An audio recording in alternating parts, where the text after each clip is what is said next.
Conakry, le 4 mai 2014, les titres du journal. Tenu ce dimanche à Conakry du 23e sommet des chefs d'État et de gouvernement de la Manu River Union, des questions sécuritaires et la promotion des projets intégrateurs ont été débattus.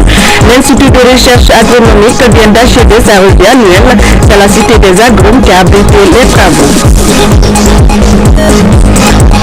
Culture dans ce journal avec les échos du festival de musique traditionnelle et du conte à Parana.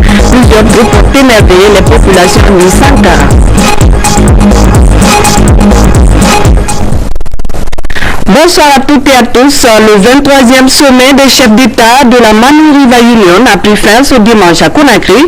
Le renforcement de la sécurité transfrontalière, la consolidation de la paix sociale et la promotion des projets intégrateurs dans l'espace Manu ont été les points forts de ce sommet. Le professeur Alpha Condé remplace désormais la présidente du Libéria à la tête de l'organisation. Mohamed Lamel Souma, reportage.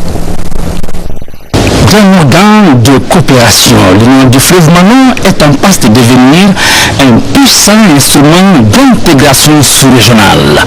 Une intégration socio-économique et politique qui bénéficie du partenariat de certaines institutions financières et de coopération. Exemple, la Banque africaine de développement, BAD, qui finance à 40% l'interconnexion électrique des États membres et le Fonds de partenariat public-privé PPP de la coopération allemande qui, lui, finance certains projets du secteur privé et public, notamment les activités des femmes. Ce 23e sommet des chefs d'État des 4 pays membres, Libéria, Sierra Leone, Côte d'Ivoire et Guinée-Conakry, a relancé donc avec plus de force et de conviction l'intégration économique par le biais d'Air Manu, la compagnie aérienne. Le premier vol de cette compagnie innovante est attendu en 2015. D'autres projets du genre, tels que l'interconnexion électrique des 4 pays membres, les réseaux ferroviaires et routiers, le développement agricole et la libre circulation des personnes et de leurs biens, complètent ce tableau. La promotion d'une paix durable, la sécurité, le développement du secteur privé et l'emploi sont parmi des grandes priorités. L'on comprend dès lors toute l'importance qu'attachent les chefs d'État à cette 23e rencontre au sommet tenu ici à Conakry, au CAS de Bellevue. Un sommet qui s'est félicité des efforts du gouvernement guinéen pour éradiquer la fièvre hémorragique Ebola ainsi que l'évolution positive du climat politique en Guinée à l'issue des dernières élections législatives de septembre 2013. Un communiqué final signé de commun accord par les chefs d'État en fait foi. Ce 23e sommet de l'Union du fleuve Manu a pris fin par une déclaration faite par la présidente en exercice, Mme Ellen Johnson Sirleaf, présidente de la République du Libéria. Elle a renouvelé la volonté des chefs d'État à tout mettre en œuvre pour l'atteinte des objectifs, notamment la lutte contre la pauvreté et l'instauration d'un climat de paix et de sécurité dans la sous-région ouest africaine. Ellen Johnson Sirleaf a passé le témoin au président Alpha Condé qui prend la présidence de l'Union du fleuve Manu. Il n'est pas très facile de succéder à la seule femme présidente élue en Afrique, mais je vais faire de mon mieux. Il est très important que nous renforçons Manu River. Comme disait tout à l'heure notre frère Saïd Jini, le Manu River peut être l'autre pôle de force pour permettre à l'Afrique de l'Ouest de faire des pas de géant.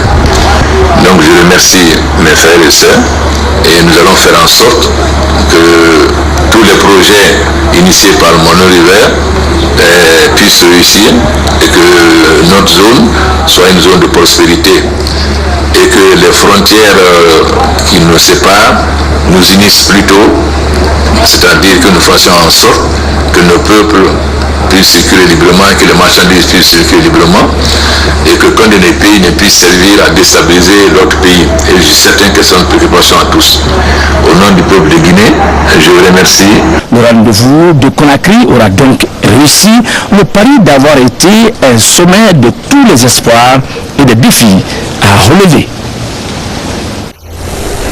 Le sommet de Conakry aura permis aux chefs d'État des 4 pays membres de renouveler leur volonté d'accélérer l'intégration économique sous-régionale. C'est ce qui ressort du huis clos qui a été sanctionné par un communiqué final que nous vous invitons à suivre. Les chefs d'État et de gouvernement de l'Union du fleuve Mano se sont réunis le dimanche 4 mai 2014 à Conakry, République de Guinée, pour passer en revue et prendre des décisions sur les recommandations faites par le Conseil des ministres de l'Union sur le rapport d'activité du secrétariat général et les projets et initiatives majeures en cours dans la sous-région. Le sommet a enregistré la participation de son Excellence Mme Ellen Johnson Sirleaf, présidente de la République du Libéria et présidente en exercice de l'Union, de son Excellence Dr Ernest Bai Koroma, président de la République de Sierra Leone, de son Excellence le professeur Alpha Condé, président de la République de Guinée, et de son Excellence Charles Kofi Dibi, ministre d'État, ministre des Affaires étrangères, représentant son Excellence Dr Alassane Ouattara, président de la République de Côte d'Ivoire.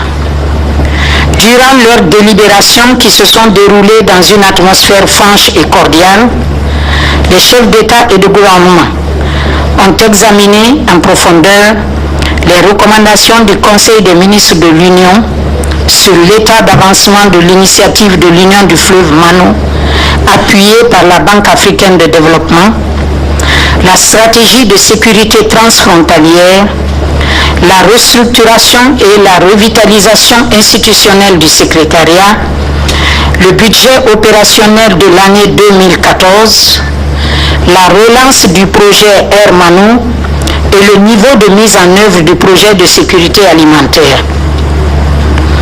Sur chacune de ces questions, les chefs d'État se sont félicités des acquis enregistrés par l'Union, notamment la consolidation de la coopération avec les partenaires au développement dans le domaine des infrastructures, de la paix et de la sécurité. Les chefs d'État ont également réaffirmé leur détermination à appuyer les efforts du secrétariat dans la mise en œuvre des programmes permettant de répondre efficacement aux défis émergents auxquels la sous-région est confrontée. Le sommet a salué les efforts déployés par chaque État membre et particulièrement ceux de la République de Guinée en vue de contenir l'expansion de l'épidémie de la fièvre Ebola et souligné la nécessité de poursuivre la surveillance médicale des frontières à l'effet d'éradiquer ce fléau dans la sous-région. Le sommet a noté avec satisfaction le climat de paix et de stabilité observé dans la sous-région, ainsi que l'évolution politique positive enregistrée notamment en Guinée à l'issue de l'organisation pacifique des élections législatives en septembre 2013.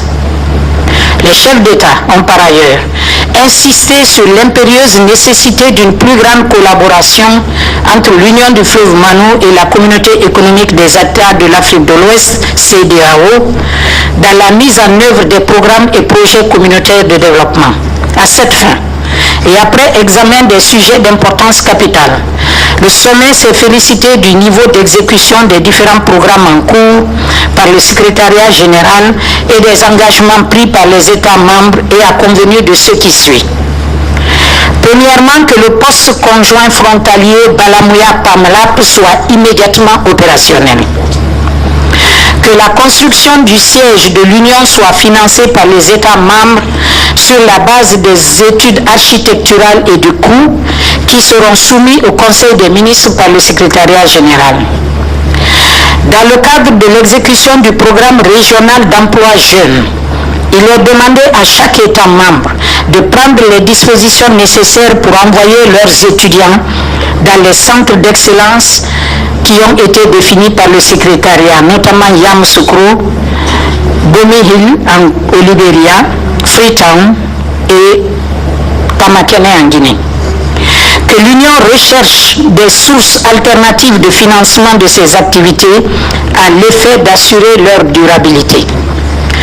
que la contribution du secteur privé soit sollicitée dans le financement des projets prioritaires dans le domaine des infrastructures, routes, énergie, TIC, etc. Que l'Union développe des sources d'énergie renouvelables, rouille et gaz notamment.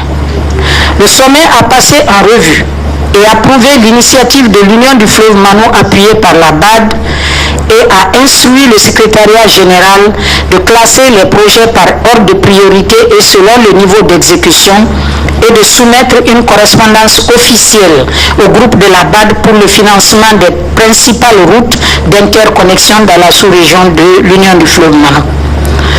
Pour promouvoir l'intégration économique régionale, les chefs d'État ont instruit le secrétariat général de parvenir à un engagement ferme de l'Exim Bank de la Chine pour soutenir l'établissement de la zone économique franche de Makona.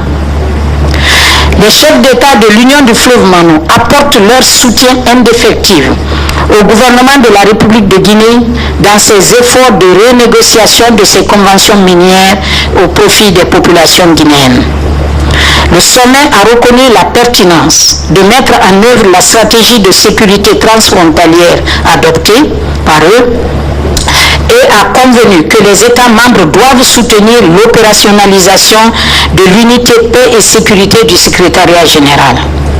Le sommet s'est félicité de la décision de la Côte d'Ivoire d'abriter la conférence des bailleurs de fonds pour le financement du projet de la stratégie de sécurité transfrontalière et a demandé au secrétariat de mener un plaidoyer auprès de la CEDEAO et de l'UNOA dans ce cadre avec l'appui des États membres.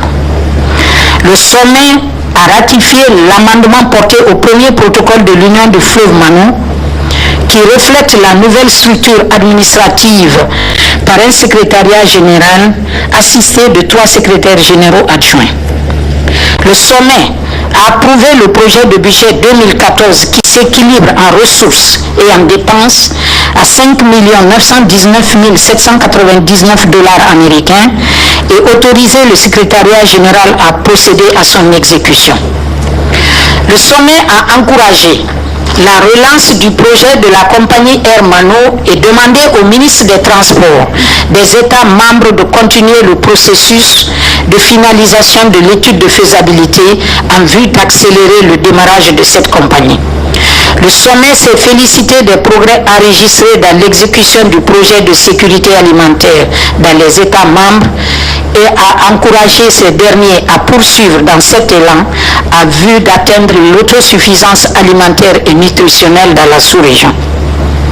Les chefs d'État et de gouvernement ont réitéré leur profonde gratitude aux partenaires au développement pour l'appui qu'ils n'ont cessé d'accorder au secrétariat et aux États membres, non seulement pour assurer la consolidation et le maintien de la paix, de la sécurité et de la stabilité, mais pour le développement socio-économique de la sous-région. Ils ont exprimé leur satisfaction quant à la convergence de vues sur toutes les questions et préoccupations soulevées et se sont félicités particulièrement de l'esprit de compréhension mutuelle et de cordialité qui a prévalu tout au long de leur délibération. Ils ont en outre réitéré leur ferme volonté de prendre toutes les mesures nécessaires pour accélérer le développement et l'intégration socio-économique de la sous-région.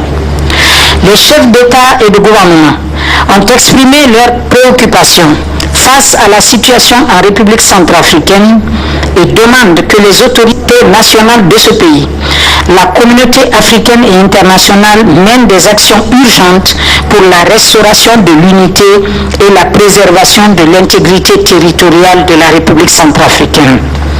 Au terme de leurs travaux, le président Dr Ernest Bai Koroma de la République de Sierra Leone, Madame Hélène Johnson Sirleaf, présidente de la République du Libéria, et son Excellence Monsieur Charles Kofi Dibi, ministre d'État, ministre des Affaires étrangères de Côte d'Ivoire, ont exprimé leurs sincères remerciements et leur profonde gratitude à Elhadji professeur Alpha Condé et au peuple guinéen pour avoir abrité ce sommet et pour l'accueil chaleureux et l'hospitalité africaine qui leur ont été accordées, ainsi que pour la pleine réussite de ce sommet.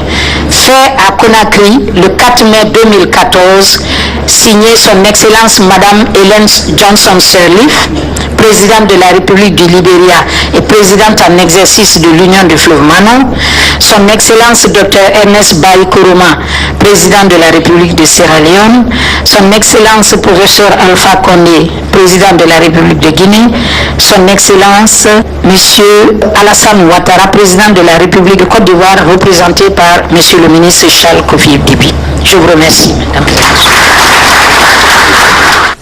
Après une journée bien remplie dans le cadre des travaux du 23e sommet des chefs d'État et de gouvernement de la Manu River Union, le chef d'État guinéen a accompagné ses hôtes de marque en début de soirée pour leurs pays respectifs. Les membres du gouvernement et les officiers supérieurs de l'armée nationale étaient également de la partie. Voici le cérémonial de départ à l'aéroport international de Conakry-Bessia avec Mahmoudou Bari. Au terme des travaux du 23e sommet des chefs d'État et de gouvernement de l'espace Manu River Union tenu ce dimanche à Conakry, les chefs d'État du Libéria et de la Sierra Leone ont quitté la capitale guinéenne en début de soirée. C'est le président de la République, professeur Alpha Condé, qui a raccompagné ses hôtes de marque à l'aéroport international Conakry-Bessia en présence des membres du gouvernement et des officiers supérieurs des forces armées. Cette session de Conakry aura été l'occasion de redynamiser l'institution sous-régionale et de passer en revue l'ensemble des préoccupations. Cela pour une efficacité des actions à mener dans l'intérêt des pays membres. Ellen Johnson Sirleaf, Ernest Bai Koroma et professeur Alpha Condé ont apprécié les conclusions du 23e sommet avant d'afficher leur ambition de rendre l'organisation solide et capable de promouvoir l'intégration entre la Côte d'Ivoire, la Sierra Leone, le Libéria et la République de Guinée. Ils ont affiché une unité d'action pour le développement socio-économique de leurs pays respectifs. Les chefs d'État sont repartis de Conakry très détendus et heureux d'avoir accompli cette autre mission.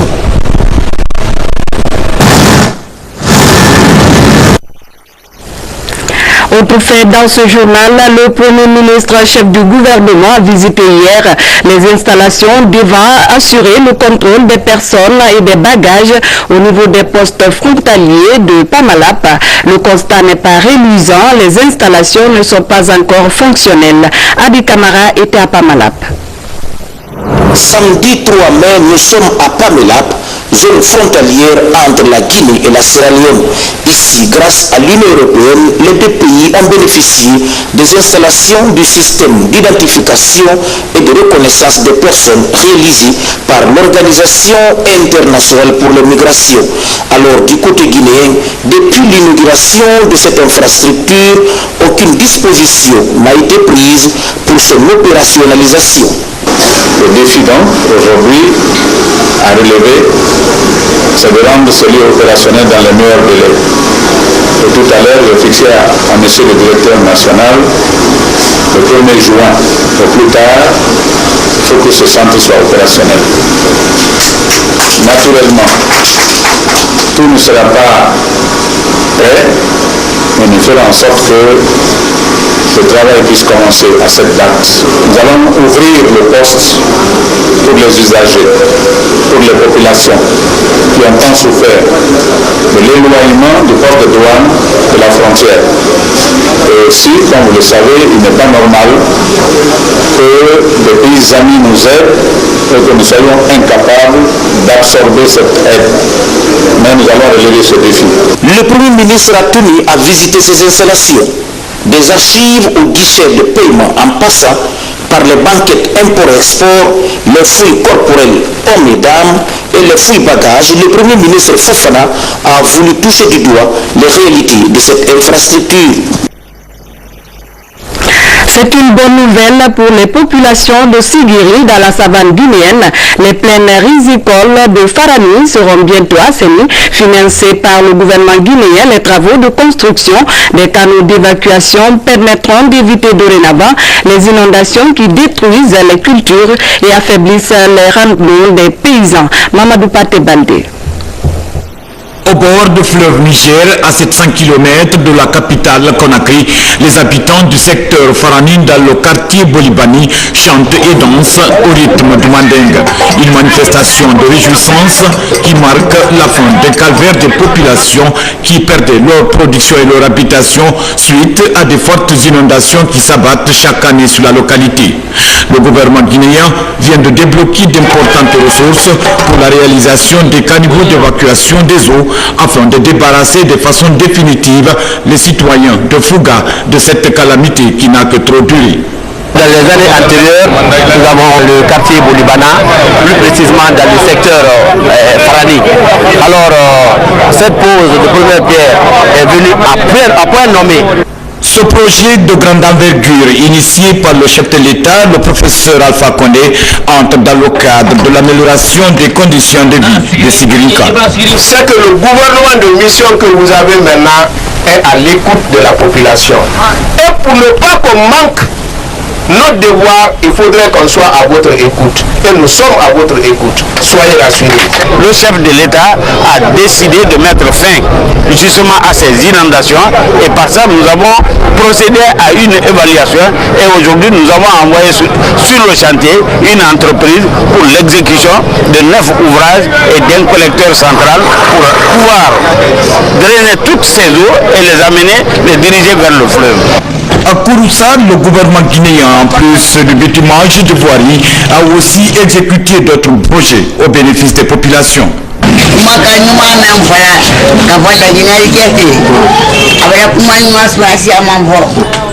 professeur Alpha Condé nous a donné le courant, il nous a donné l'eau, il a ouvert les routes. Nous le félicitons et nous le remercions.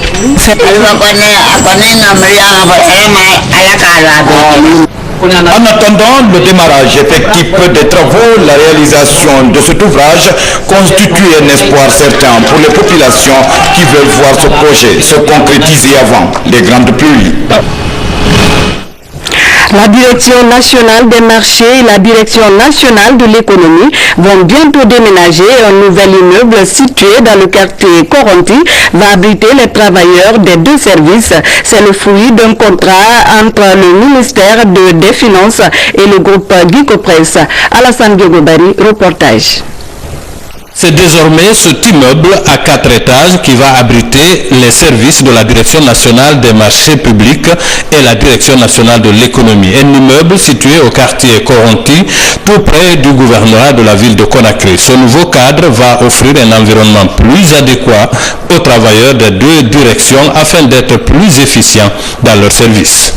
Nous avons les bâtiments, des bâtiments qui ne sont pas équipés, mais qui seront équipés par les fonds de l'Union européenne. Mais dans ce bâtiment, il y a l'eau, il y a l'électricité, il y a la connexion interphone. C'est un bâtiment fonctionnel et qui a aussi un groupe de 150 kVA capable vraiment de ravitailler en électricité les services et qui permet à ces services d'être réellement opérationnels. C'est le chef de cabinet du département de l'économie et des finances qui a présidé cette cérémonie de remise des clés entre le groupe Guicopress, propriétaire de l'immeuble, et les bénéficiaires de ces locaux flambant neufs. Le cadre privilégié qui vient d'être créé va permettre à nos services, à nos travailleurs du ministère des Finances d'être beaucoup plus prolifiques. Donc nous sommes persuadés que le coefficient de travail qui va être désormais le vôtre va être un coefficient exponentiel à la satisfaction du ministre d'État et du cabinet du ministère de l'économie et des finances. À l'occasion de cette remise ponctuée par une visite des locaux, tout le monde convient de la qualité de ce nouveau cadre de travail. C'est un contrat de location qui lie le groupe Guicopress et le ministère des Finances pour l'utilisation de cet immeuble.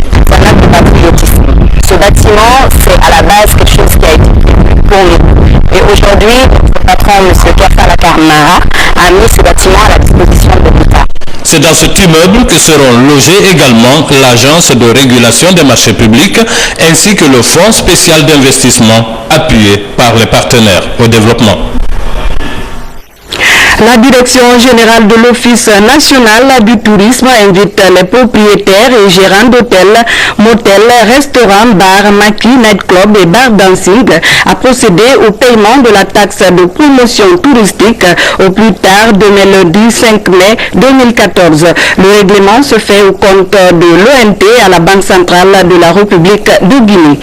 À Conakry, toujours, l'opération Ville propre se poursuit ce week-end.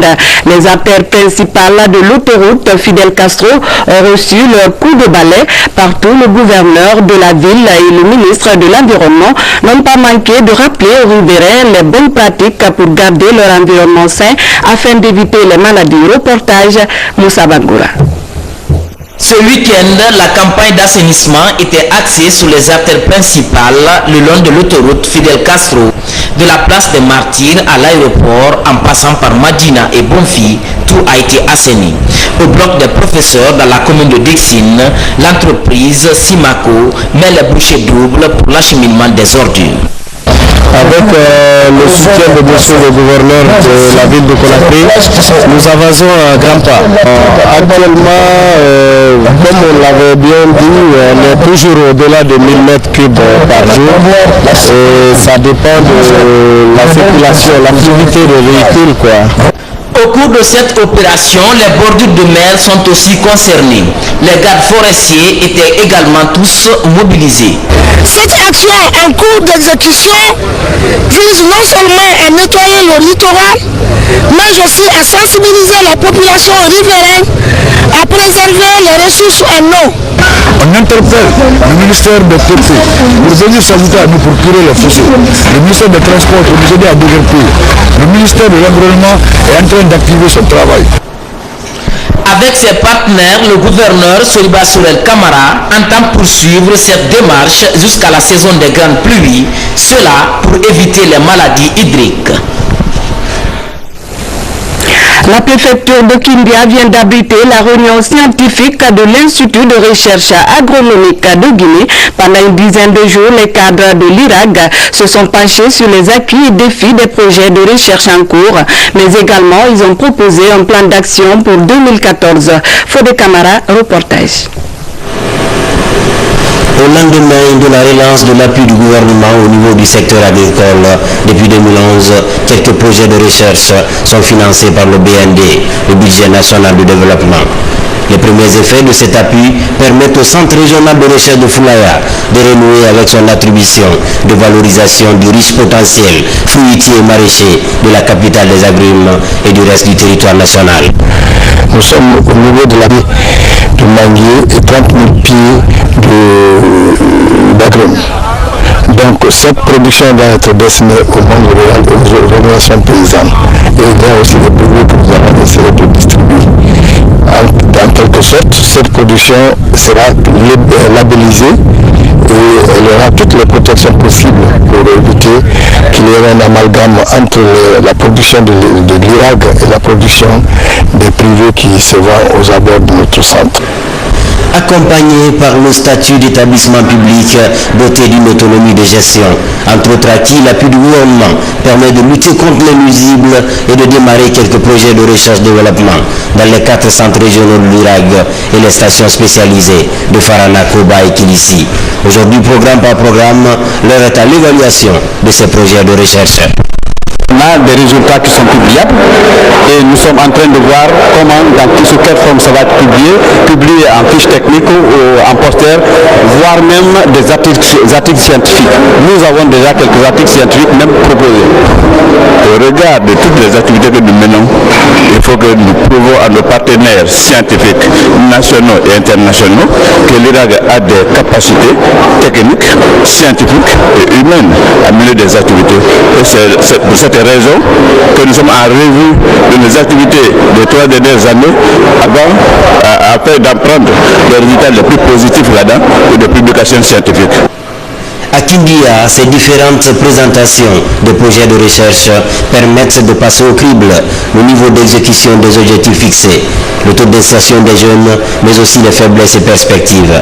À ce niveau, outre le bilan des 3 dernières années de campagne, cette réunion scientifique d'une dizaine de jours ouvre aussi les vannes pour les projets et protocoles de recherche 2014. Page santé à présent, comme a réduit le taux de prévalence du paludisme au seuil de 50% à l'horizon 2015.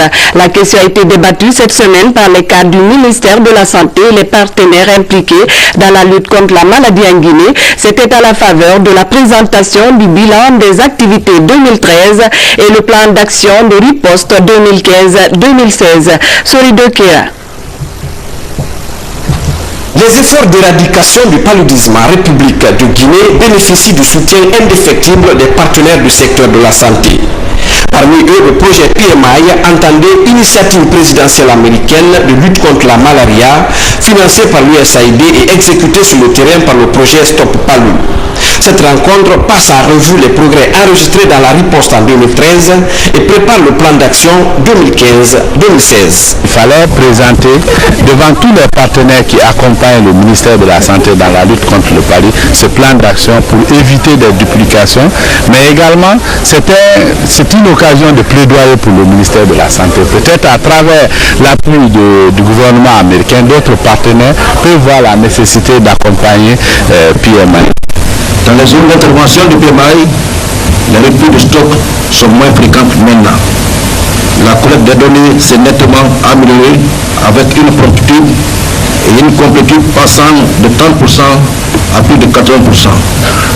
Les malades sont pris en charge et la coordination de la lutte contre le paludisme s'est renforcée. Lors de cette journée de présentation, un accent particulier est mis sur le renforcement des capacités du programme national de lutte contre le paludisme dans la lutte antivectorielle et la prise en charge des cas. À ce niveau, l'appui de PMI a atteint le seuil de 12 500 000 $. Un appui essentiellement orienté vers l'achat des mildas, moustiquaires imprégnés d'insecticides à longue durée d'action et les tests de diagnostic rapide. Il y a des progrès quand même, mais le travail qui reste est encore grand, mais avec le partenariat que nous avons ici dans le pays à partir du programme national de lutte contre le paludisme, c'est assez fort pour achever ce travail. Pour l'atteinte des objectifs d'élimination du paludisme en Guinée à l'horizon 2015, le programme national de lutte contre le paludisme et ses principaux partenaires effectuent également des visites de terrain au niveau communautaire dans les zones couvertes par le projet PMI. La démarche vise à s'assurer de l'exécution correcte des différentes stratégies de lutte. Le gouvernement guinéen et le programme alimentaire mondial au chevet des sinistrés de Dalaba et Pita. Les populations de certaines localités de ces deux préfectures sont victimes d'incendies mystérieux. 24 tonnes de riz et des vêtements ont été distribués pour leur venir en aide. Reportage Mohamed Lamine Camara.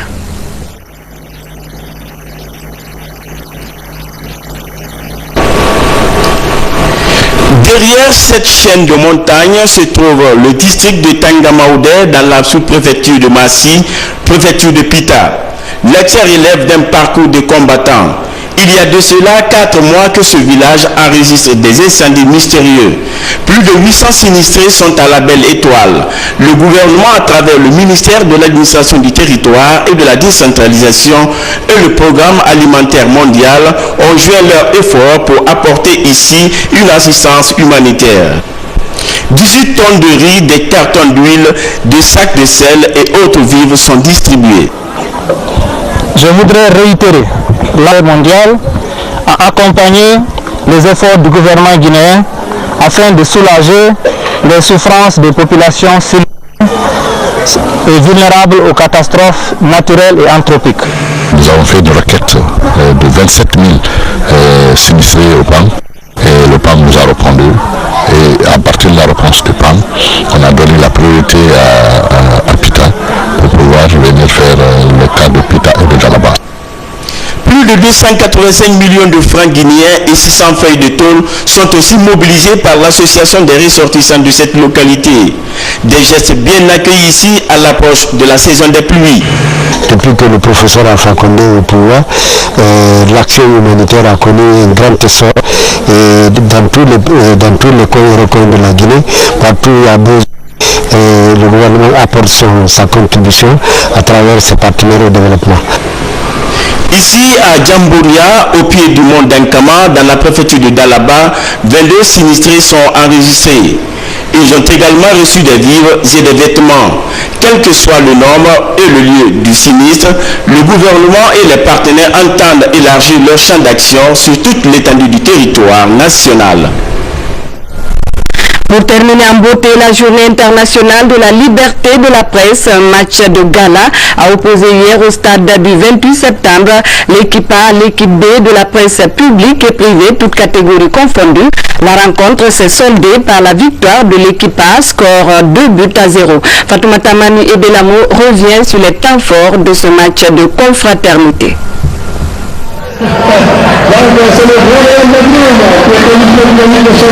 Ce match de gala, initié par le département de la communication, a mis en prise l'équipe A et B de la presse une manière par le biais du football de renforcer la confraternité entre les hommes de médias. Le football réussit à réunir toutes les composantes de la société. Vous avez une belle brochette, une belle sélection de tous les médias, presse écrite, presse en ligne, radio et tout ça. C'est pour vous dire qu'à travers le sport, nous pouvons réussir beaucoup de choses et c'est ce que les médias viennent de le démontrer. Pas de but à la première mi-temps de cette rencontre. Du retour des vestiaires, l'équipe A prend des initiatives et multiplie les assauts. À la 70e minute, elle procède à l'ouverture du score sur pénalty transformé par Ibrahima Bangoura. Quelques minutes plus tard, l'équipe B remet les pendules à l'heure en égalisant. Puis à 5 minutes de la fin du match, l'équipe A reprend l'avantage. 2-1 pour les rouges, le score final de cette rencontre. Vous savez, ici, il n'y a ni ministre ni directeur. Il n'y avait que des footballeurs. Et je voudrais que cet exemple puisse inspirer tous les Guinéens de faire en sorte que nous voyons les Guinéens. Cette journée de la liberté de la presse nous a permis non seulement d'exprimer notre liberté à travers le terrain, mais à travers ce terrain, on voudrait passer le message que nous évoluons dans d'autres secteurs. Nous sommes des journalistes, nous avons des droits, mais aussi nous avons des responsabilités. La première est bien sûr de garantir l'unité nationale dans notre cher pays. C'était l'occasion pour les uns et pour les autres de se retrouver une fois encore. L'année passée, nous étions là, c'était de l'autre côté du stade annexe du 28 septembre. L'équipe de la presse qui avait gagné, cette fois-ci encore, les mêmes journalistes se sont retrouvés, donc une fois encore, c'est l'équipe de la presse qui aura gagné. Je pense bien que dans l'ensemble, on aura vécu une très belle fête. Le rendez-vous est pris l'année prochaine pour d'autres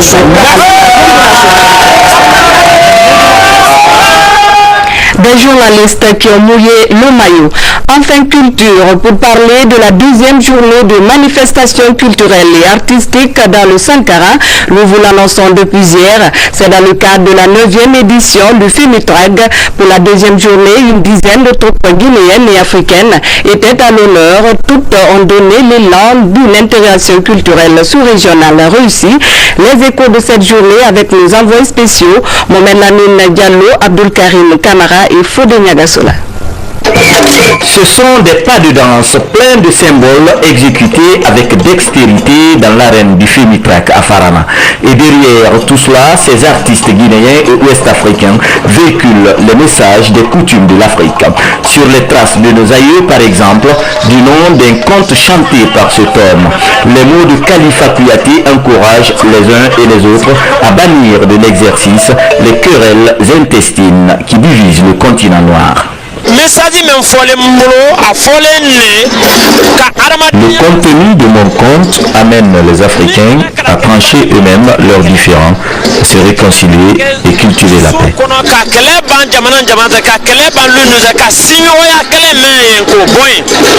Les femmes du groupe de danse Baga Guinée se trémoussent elles aussi derrière un symbole. Le message traduit les réjouissances après une bonne moisson de riz en terre Baga de Guinée. Chaque année, dans le village Bagataï, si la récolte gagne, on gagne beaucoup de riz. On montre ça sur les soirées artistiques, n'importe comment. Le soir, au tiré de la nuit, on remarque ça, c'est la danse là qu'on a montré comme ça. Voici le groupe Amoussou de la Côte d'Ivoire à travers les danses Jaouli et Guégué. Une autre marque de fête après des moments de difficulté. Quand vous voyez ces pas de danse, réjouissance. Ce n'est que de la réjouissance, ce n'est pas de réjouissance, vu que l'Afrique souffre vraiment de pas de difficultés. Dès qu'on a un instant de nous rassembler, de nous retrouver, et qu'on a tous la paix du cœur, pourquoi ne pas s'amuser? Il faut se réjouir de nos beaux patrimoines et de notre culture. Le titre Sarah Bakele du Malien Seydou Sangaré est une flatterie doublée d'injures. Une invite à la bravoure de tout homme, quelle que soit sa classe sociale. Voilà, c'est tout pour les infos. Merci de l'avoir suivi et passez un excellent week-end et un bon début de week-end.